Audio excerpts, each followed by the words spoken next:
Okay, when you log into your Studies Weekly, you will see the programs that you have. For example, we have Social Studies and Science here. You click on the one you want to work on,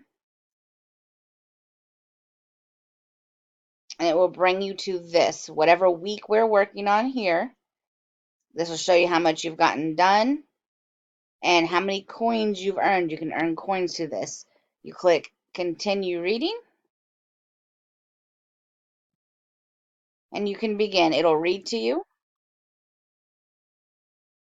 and you can change the speed if you need it to read slower,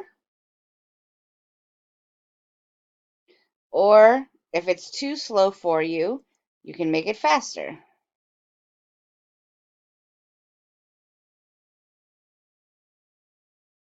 Read through it or let it read to you, and then just click through for each one. And then click your coins after you've read that page. Continue on until the end, and then you will take the test. The test will be easy. You just click on them. It'll explain it as you go.